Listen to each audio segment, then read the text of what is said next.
So here we have the Volkswagen Polo SE on a 68 plate. I'm going to start off by showing you around the outside of the car, and then we'll hop in and run through some controls on the inside. But from the outside you can see it's a 5-door car with alloy wheels. Let's start off inside the boot and then work our way around the rest of the car from there. So as we approach the boot, you'll see that we've got plenty of space along with that 60-40 split folding rear seat, and then underneath this tray section a full-size spare wheel. Okay, so we're just going to work our way back round to the front of the car, and then we'll hop in and run through some controls on the inside. But now that we've done a full circle of it, you can see it's in excellent condition the whole way round.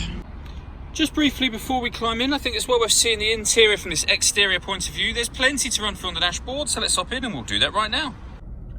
Okay, so now they're inside the car, we're going to start with the dials. On the left hand side we have the rev counter, and on the right hand side the speedometer and fuel gauge. In the middle you can see the total miles for this car, which are 2,174. You can change the information that's displayed above that using buttons on the steering wheel. There's various different bits of trip computer information, including that digital readout for the speedometer, but we've got other menus available to us as well. Assist systems, audio, your telephone, vehicle status, and background to driving data again. If we back out to the steering wheel, we'll carry on from there. Okay, so on the left hand side we have stereo controls, and on the right hand side we have the buttons I was using just a moment ago to show you the information on the trip computer.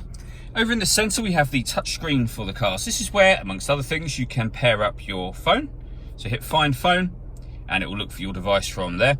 When it comes to music in this car, firstly with the radio, we've got DAB, FM and AM radio available, as you can see.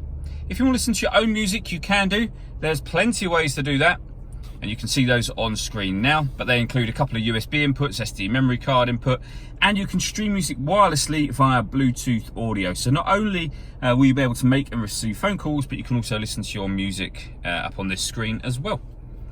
Working our way down, we've got the air conditioning. So you can select the temperature, fan speed, direction of the air here.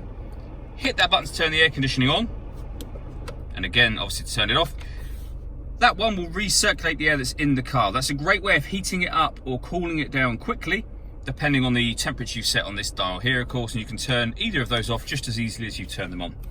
Underneath that, we have the two USB inputs that I mentioned a moment ago, a 5-speed manual gearbox, and then we have this button just here. So this turns off the stop and start. This car is designed to cut out when it's stationary in traffic to save you fuel. That button, and the light will come on, will turn that system off. And then finally, we have a 12-volt charging socket underneath this cap.